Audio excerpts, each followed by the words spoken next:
Good morning sir. हा, आता आपण नंतर बोलू. आपण सेशन ओके सुरुवात ओके सर. करूया. ठीक आहे ठीक आहे ठीक आहे ठीक आहे ठीक आहे.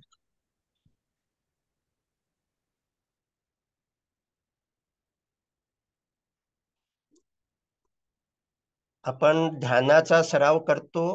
त्याचा उद्देश आहे आपलं मन विचारात असतं, त्यावेळी ते लक्षात यायला हवं की आपण आता विचारात आहोत आणि हे अनावश्यक विचार आहेत. ज्यावेळी मनात विचार येत आहेत आणि ते उपयोगी विचार आहेत, तर त्यावर आपल्याला मुद्दाम त्या विचाराला महत्व देऊन विचार करण्यासाठी आपल्याला वेळ द्यायला हवा. त्यावेळी विचार करायला बसायला हवं. म्हणजेच विचार करायचाच नाही असं आपण म्हणत नाही, सतत विचार करत राहायचं नाही.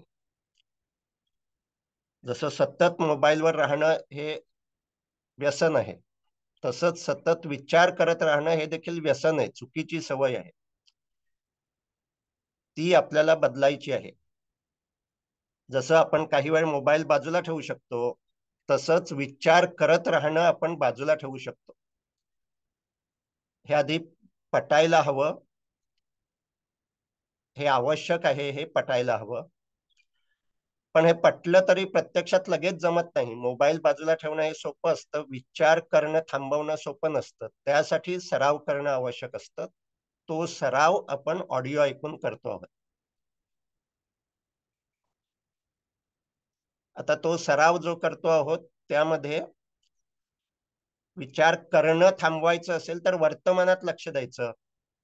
एवढा सोपा उपाय आहे. वर्तमानात जे काही चाललंय त्याकडे लक्ष द्यायचं. मग कृती करत असू, जेवत असू, चहा पित असू तर चहा पिण्याकडे लक्ष द्यायचं, जेवणाकडे लक्ष द्यायचं.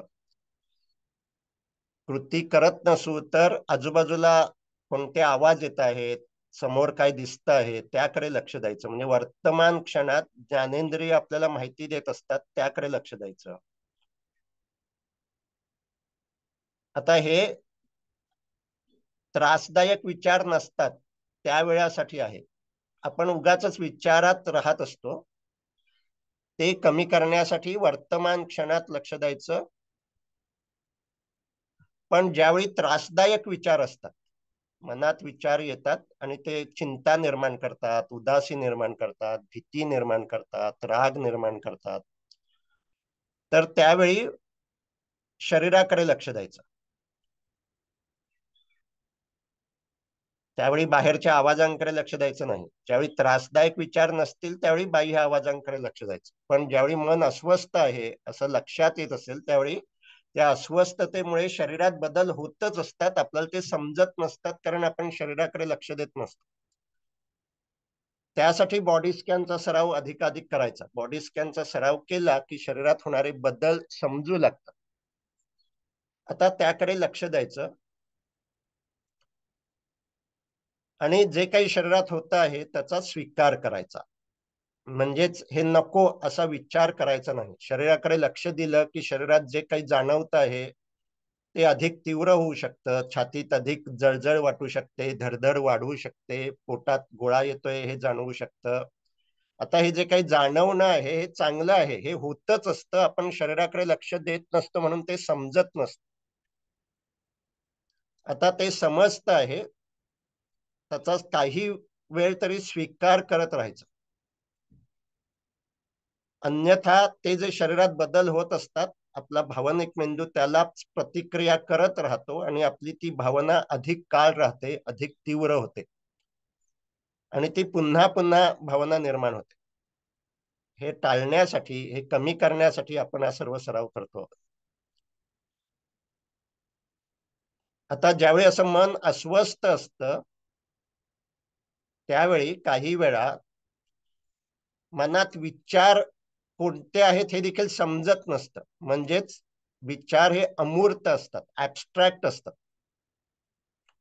उगाच उदास वाटत असतं किंवा भीती वाटत असते. जनरलाइज अँझायटी डिसऑर्डर नावाचा जो त्रास आहे त्यामध्ये तर कसली चिंता हेच समजत नसतं. त्यावरचा उपाय म्हणून आजचा आपला हा एक्झरसाइज आहे. तो म्हणजे विचारांना मूर्त रूप देण्याचा प्रयत्न करायचा. बऱ्याचदा विचार हे अमूर्त असतात, ऍबस्ट्रॅक्ट असतात. ज्यावेळी आपण त्यांना शब्द रूप देतो त्यावेळी ते मूर्त होतात, म्हणजे कॉन्क्रीट होतात.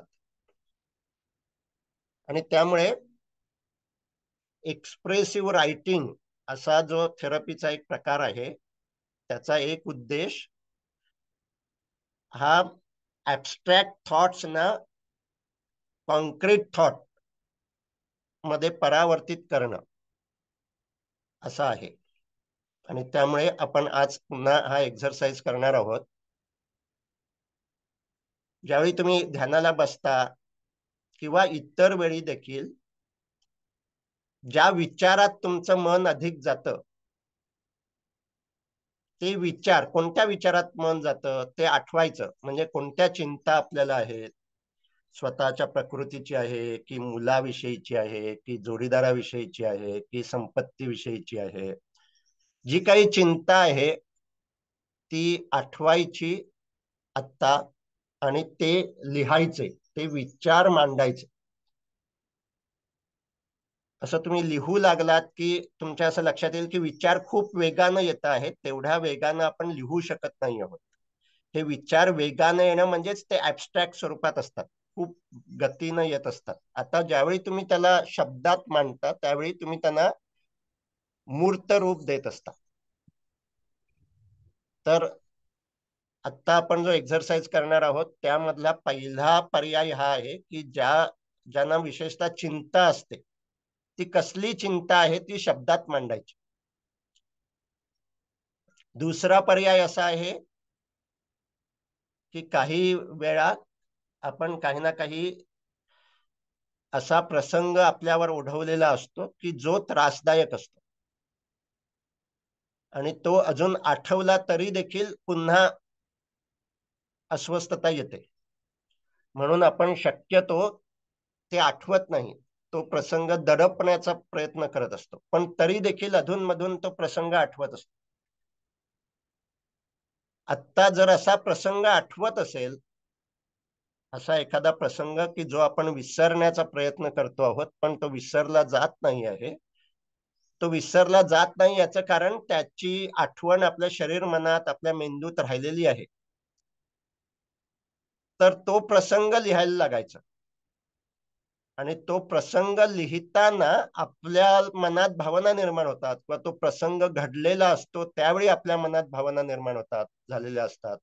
खूप राग आलेला असतो, खूप दुःख झालेलं असतं, हतबलता असते, आत्ता जे काही हे घडतंय ते मी टाळू शकत नाहीये अशी असहाय्य भावना असते.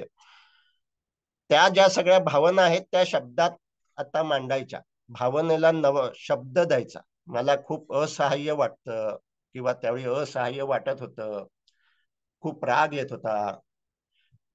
हे जे काही भावना आहेत त्या शब्दात मांडायच्या. त्या भावना निर्माण करणारे जे विचार आहेत ते शब्दात मांडायचे. हा दुसरा पर्याय. आणि तिसरा पर्याय, आपल्या आयुष्यात असं काही ना काही घडून गेलेलं असतं की जे आपण कोणालाच सांगितलेलं नसतं. आपण ते कोणाला तरी सांगितलं तर त्याचा गैरफायदा घेतला जाईल असं आपल्याला वाटत असतं, आणि आपण ते विसरण्याचा प्रयत्न करत असतो पण ते विसरलं जात नसतं. मन मोकळं करणं असं जे म्हणतात, कोणाशी तरी ते बोललं की ते जे विचार साठत असतात ते आपल्याला मोकळं झाल्यासारखं वाटतं, पण आजकाल कोणाशी बोलावं अशी देखील संधी आपल्याला नसते. ते बोललं तर आपलं चेष्टा केली जाईल, आपला त्या माहितीचा गैरफायदा घेतला जाईल असं आपल्याला वाटत राहत असू शकतं. आता तेच मन मोकळं करण्यासाठी अशी जी काही घटना आहे की जी आपण कुणालाही सांगितलेली नाही, ती शब्दात मांडायची, ती कागदावर लिहायची. आणि ते कुणालाही सांगण्याची काही गरज नाही, तुम्ही नंतर तो कागद फाडून टाकू शकता. पण मन मोकळं करण्यामुळे जे काही समाधान होतं ते असं कागदावर लिहिल्यामुळे होऊ शकतं. आणि त्यामुळे या तीन पैकी कोणतंही एक गोष्ट ठरवायची. चिंता असेल तर चिंतेचे विचार नक्की काय आहेत ते लिहायचे. एखादा आघात झालेला असेल, भावनिक आघात, अपघात, मृत्यू जवळच्या व्यक्तीचा, अन्य काही स्वतःला त्रास, मुद्दाम कोणीतरी त्रास दिलेला आहे, सेक्शुअल अब्यूज आहे, अशी कोणतीही घटना असेल तर ती घटना जी आठवते आहे ती लिहायची आणि त्या घटनेच्या वेळी निर्माण होणाऱ्या भावना आणि आत्ता निर्माण होणाऱ्या भावना या दोन्ही लिहायच्या, ते विचार लिहायचे. आणि तिसरा पर्याय की अशी फार त्रासदायक घटना नाही आहे, पण माझ्या मनात जे काही आहे ते मी कोणालाच सांगितलेलं नाही आहे. जे काही घडून गेलेलं आहे ते कोणालाच सांगितलेलं नाही आहे. लग्नापूर्वीचं एखादं प्रेम प्रकरण असू शकतं, कधीतरी शारीरिक संबंध आलेले असू शकतात, लहानपणी केलेली एखादी चुकीची गोष्ट असू शकते, आपल्याला कोणीतरी मारलेलं असू शकतं, फजिती झालेली असू शकते. असं जे काही आहे, जे आपण कोणालाही सांगितलेलं नाही ते आता सांगायचं, स्वतःलाच सांगायचं आणि ते लिहायचं. आणि ते लिहिताना शरीराकडे देखील लक्ष ठेवायचं. आपण ज्यावेळी भावना लिहितो आहोत, चिंतेचे विचार लिहितो आहोत, तर त्यावेळी शरीरात काय होत आहे त्याकडे लक्ष द्यायचं. छाती, पोट, डोकं, रडू येतंय का, रडू येत असेल तर घसा, चेहरा या ठिकाणी लक्ष द्यायचं. आणि जे काही जाणवत आहे त्याचा स्वीकार करायचा. हे नको असा विचार करायचा नाही. हे आता शरीरात वाढतंय, अरे बापरे हे वाढता नाहीये असा विचार करायचा नाही. जोपर्यंत स्वीकार करता येत आहे तोपर्यंत शरीरात जे काही होतंय त्याचा स्वीकार करायचा. आपण आज हा सराव करणार आहोत आणि नंतर अधिक प्रमाणात लेखन बंद करून बॉडी स्कॅनचा सराव करणार. त्यामुळे आता आपण सरावाला सुरुवात करूया. कागद पेन जवळ ठेवायचा, मोबाईलवर लिहिणार असाल तर मोबाईल जवळ ठेवायचा, डोळे बंद करायचे आणि तर एक श्वासाच्या विचारू का? हा विचारा. दुसऱ्या आणि तिसऱ्या ऑप्शन मधला फरक नाही विशेष समजला. दुसऱ्या ऑप्शन हा भावनिक आघात आहे, त्याबद्दल आपण अनेकदा बोललेलो आहोत, तरी देखील त्या आघाताची आठवण आहे आणि त्या आघातामुळे त्रास होतात शरीरात. म्हणजे आणि जो ऑलरेडी व्यक्त केला आहे पण अजूनही गेला नाही असा का? बरोबर, हो. ओके. तर असे अनेक गोष्टी असू शकतात, त्यातली एक गोष्ट आता निवडायची. पण त्यापूर्वी श्वासाच्या हालचालीकडे लक्ष द्यायचं. श्वास समजतो आहे,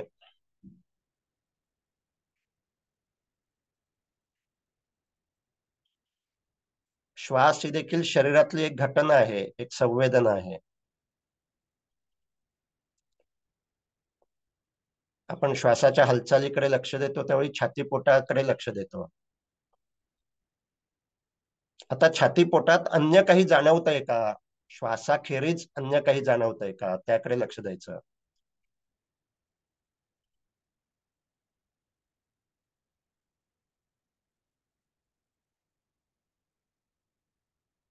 छातीत काही जाणवतंय का,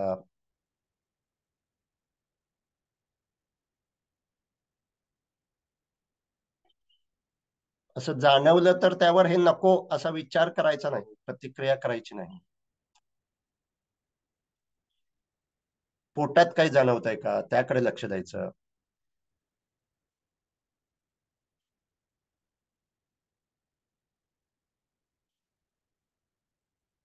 सर लिहायला चालू करायचं का आता? नाही नाही, मी सांगेन त्यावेळेस चालू करायचं. ओके. आता घशावर लक्ष द्यायचं, चेहऱ्यावर लक्ष द्यायचं, मस्तकात लक्ष द्यायचं.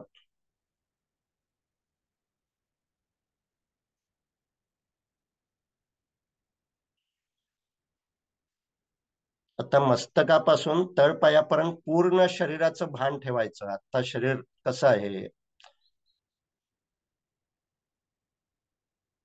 हात, पाय, मान,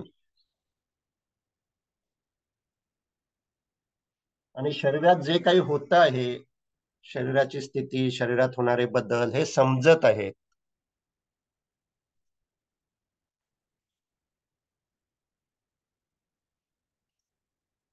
आता लिहायला सुरुवात करायची. कागद पेन घ्यायचं, ते सजगतेनं घ्यायचं. आपल्या हातांची आपण हालचाल करतो.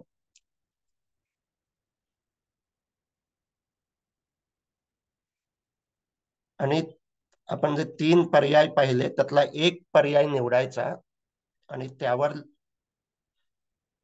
लिहायला सुरुवात करायची. सर, तिन्ही पर्यायांवर थोडं थोडस लिहावंसं वाटतंय. नाही, त्यातला एक पर्याय आधी निवडा. ते पूर्ण झालं आणि मग संपलं, आता यावर काही लिहिता येत नाही तर दुसरा पर्याय निवडा. Okay okay.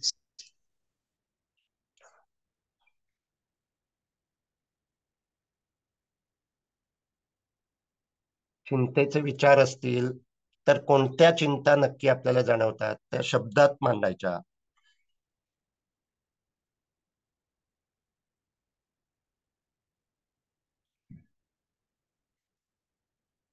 आता मग त्यावेळी घटना लिहायच्या नाहीत, फक्त चिंता, भविष्यात विषयीच्या चिंता. काय काय होईल असं आपल्याला वाटतं,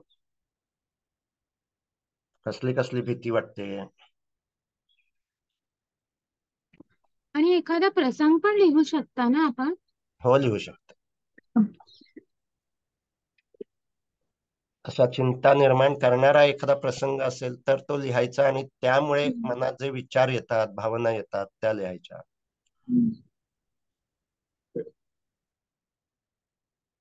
किंवा दुसरा पर्याय आपण जर निवडला असेल, लहानपणी घडून गेलेली घटना,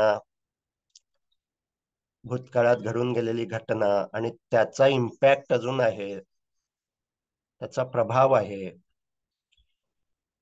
आता ती घटना लिहायची.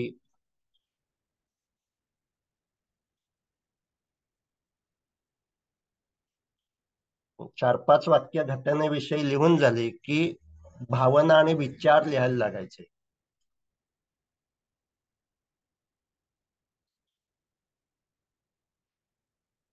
आणि तिसरा पर्याय अशीच एखादी घटना किंवा मनातलं गुपित, आपण फसवले गेले असू किंवा आपण काही चूक केलेली असेल, ती कोणालाच सांगितली नसेल पण आपल्याला आठवत राहते आहे, तर तो प्रसंग लिहायचा. आपण चूक केली होती म्हणजे काय केलं होतं.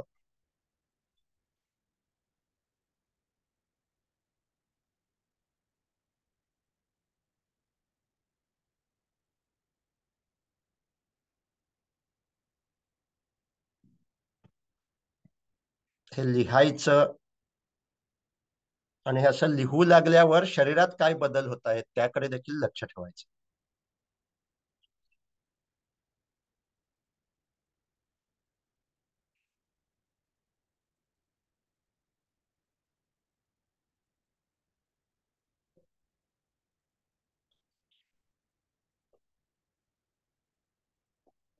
विचार शब्दात मांडायला लागल्यावर छातीत, पोटात, डोक्यात काही बदल होत आहेत का.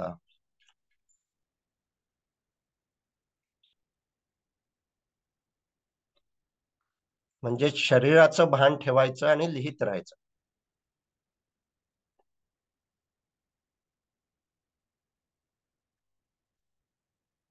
आपल्याला लेखनात पूर्ण एकाग्रता अपेक्षित नाही, म्हणजे लिहितो आहोत आणि शरीराचं भानच नाही आहे असं अपेक्षित नाही. लिहितो आहोत, त्याचा शरीरावर काय परिणाम होतो आहे ते समजणं अपेक्षित आहे.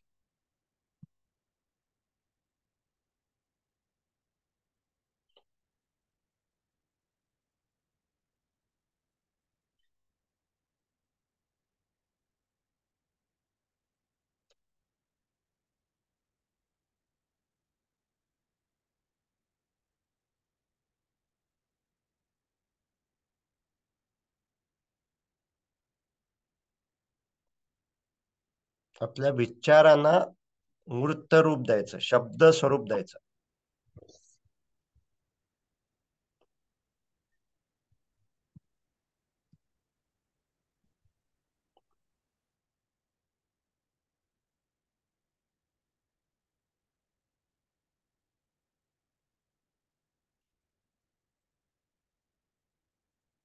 शेवटची 3 मिनिटं लेखनासाठी.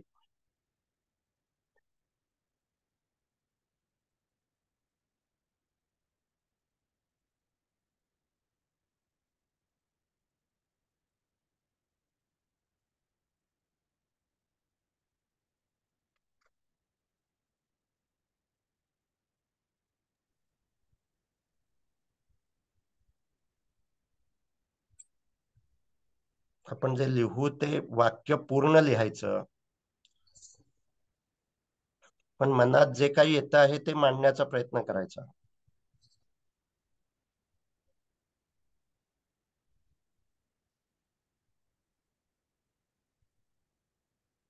होईल पाहिजे होते मग मी लिहायला शिकवलं.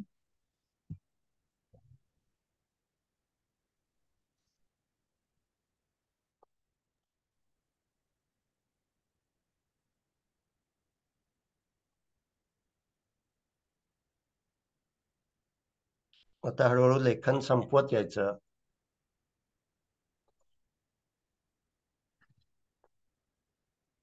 आता पूर्ण लिहून झालं नाहीये असं वाटू शकतं,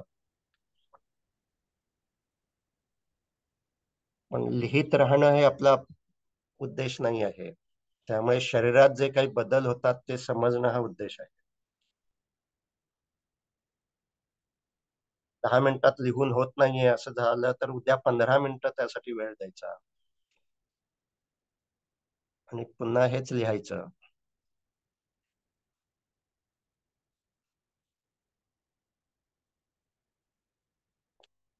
सलग 5 दिवस असं लेखन करायचं आणि त्यावेळी शरीरात काय होतंय त्याकडे लक्ष द्यायचं आणि त्यामध्ये फरक पडत जातोय का हे अनुभवायचं.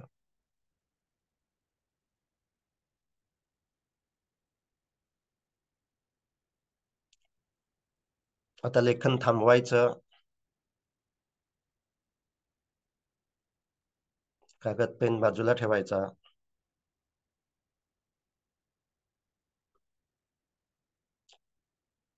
आणि शरीराकडे लक्ष द्यायचं. शरीरात तीव्रतेनं काही जाणवतंय का, छातीत, पोटात, डोक्यात.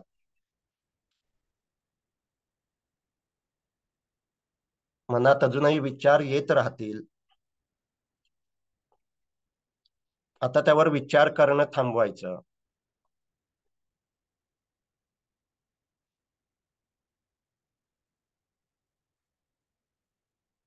मनात विचार येत राहतील त्यापासून स्वतःला अलग करायचं. आता या चिंतेचे विचार आहेत किंवा या प्रसंगाचे विचार आहेत,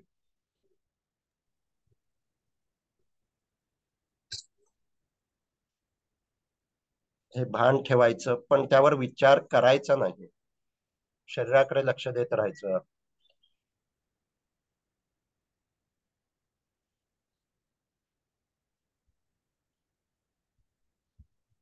एखादा प्रसंग लिहिल्यामुळे रडू आलं तर ते थांबवायचं नाही. रडू येणं ही देखील एक संवेदना आहे, तिचाही स्वीकार करायचा.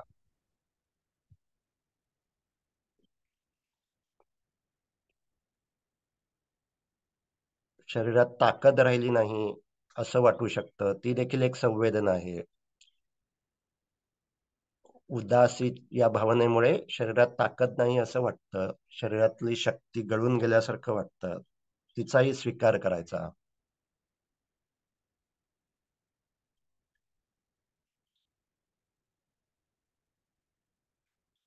मनात विचार येत आहेत, पण विचार करणं थांबवता येत आहे.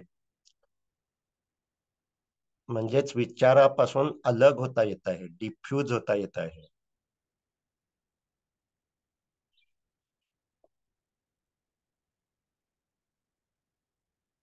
त्यासाठी शरीरावर लक्ष देत राहायचं, शरीरात जे काही जाणवतंय त्याचा स्वीकार करत राहायचं.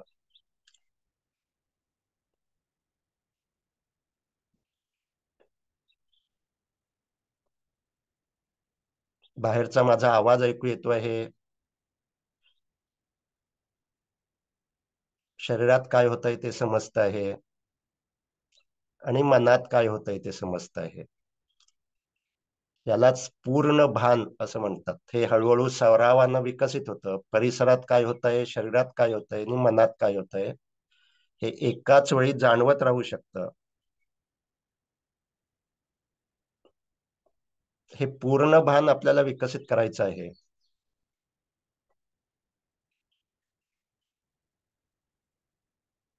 आणि या सर्वाचा तिन्ही घटकांचा एकमेकांवर परिणाम होत असतो. शरीरात जे काही होतं त्यामुळे मनात विचार येतात, बाहेरचे आवाज ऐकू येतात, वास येतो त्यामुळे मनात विचार येतात.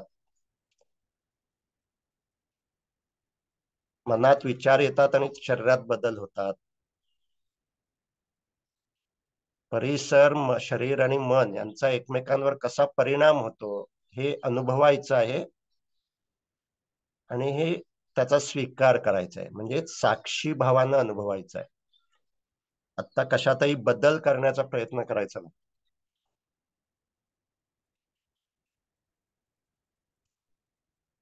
आजूबाजूला जे काही चाललं आहे, शरीरात जे काही चाललं आहे आणि मनात जे काही चाललं आहे ते समजत आहे आणि त्याचा स्वीकार होतो आहे.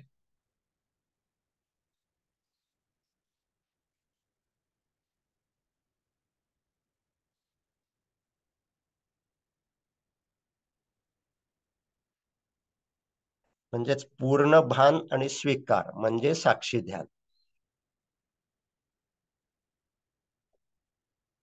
ऑडिओ ऐकताना आपण ते तुकड्या तुकड्याने करतो.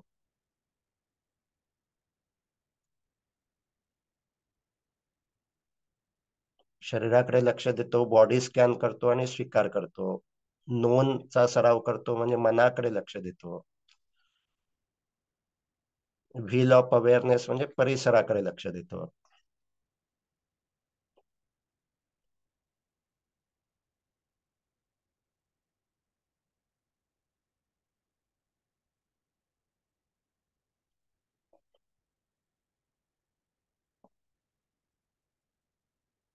शरीरात जे काही जाणवत आहे ते खूप तीव्र असेल तर दीर्घ श्वसन आधीच करायचं. ते तीव्र नसेल तरी आता शेवट करताना दीर्घ श्वसन करायचं. सावकाश श्वास घ्यायचा, नाकानं श्वास घ्यायचा आणि तोंडानं सावकाश सोडायचा. शीळ घालताना जसं तोंडाचा चंबू करतो तसा चंबू करून सोडायचा, म्हणजे श्वास सावकाश सोडला जातो.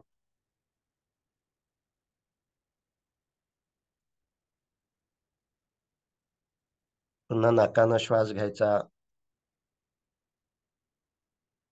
आणि तोंडानं सोडायचा.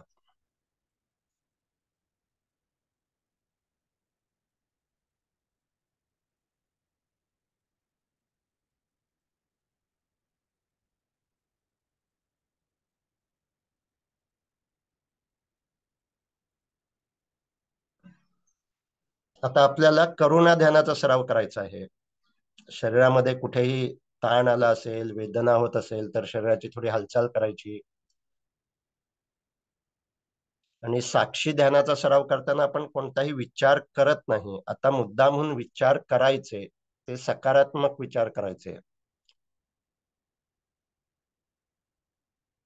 आपल्याला जर चिंता अधिक असतील तर त्या चिंतामुक्त आपण झालो, काय झालेलो असू तर चिंतामुक्त झालेलो असू, तो प्रसंग कल्पनेनं पाहायचा.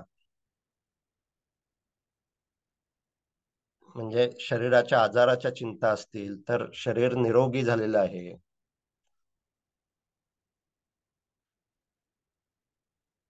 एखाद्या व्यक्तीविषयी चिंता असतील तर ती व्यक्ती काय करते आहे असं आपल्याला अपेक्षित आहे.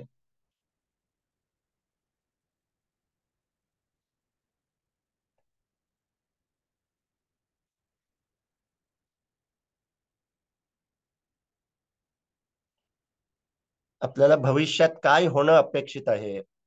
आता भूतकाळाचा विचार करत राहायचं नाही. भूतकाळात घडून गेलेला प्रसंग असेल, आता त्याचा विचार करायचा नाही. आपल्याला भविष्यात काय अपेक्षित आहे,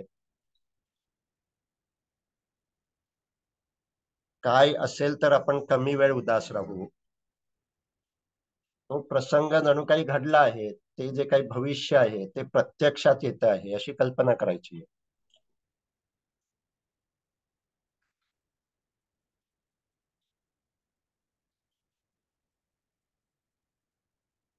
आणि ते विचार देखील लिहायचे. आपल्याला नक्की काय अपेक्षित आहे हेच बऱ्याचदा आपल्याला माहित नसतं. ते देखील ऍबस्ट्रॅक्ट असतं. आपल्याला काय हवं आहे नक्की, काय आपल्याला साधायचं आहे, काय मिळवायचं आहे, आपल्या परिस्थितीत बदल होणं अपेक्षित आहे म्हणजे काय बदल व्हायला हवा, त्या बदलांना आता शब्दरूप द्यायचं आणि ते लिहिण्याचा प्रयत्न करायचा.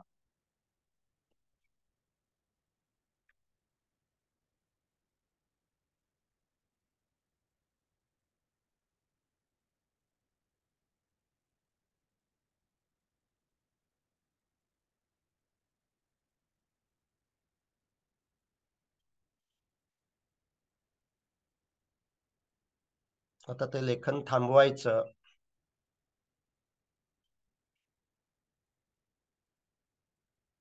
आणि मनात करुणाभाव निर्माण करायचा. करुणाभाव म्हणजे सर्वांचं मंगल हो. आपल्याला ज्यांनी त्रास दिलेला आहे अशा व्यक्ती देखील काही ना काही त्रास असतो त्यांना. त्यांच्यामध्ये व्यक्तिमत्व विकृती असू शकते. सर्वांच्या मनातली अशी विकृती दूर हो. सर्वांना खऱ्या आनंदाचा अनुभव येवो.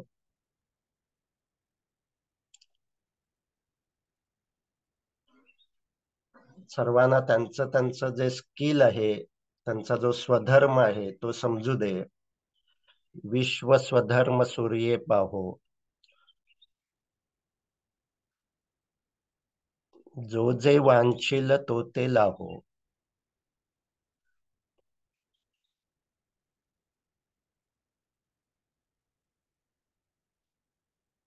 दुष्ट माणसांची दुष्ट बुद्धी दूर होवो.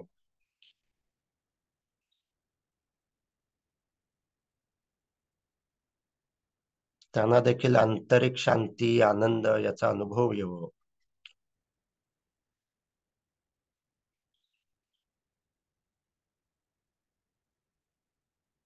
सर्वांचं मंगल हो. सर्वांचं कल्याण हो.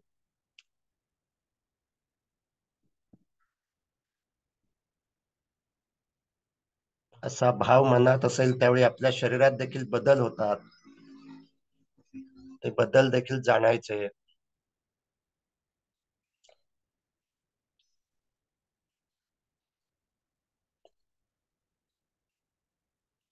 दोन्ही हात एकमेकांवर चोळायचे. ते चेहऱ्यावर ठेवायचे. चेहऱ्याला होणारा हाताचा स्पर्श जाणायचा. हाताला होणारा चेहऱ्याचा स्पर्श जाणायचा आणि सावकाश डोळे उघडायचे.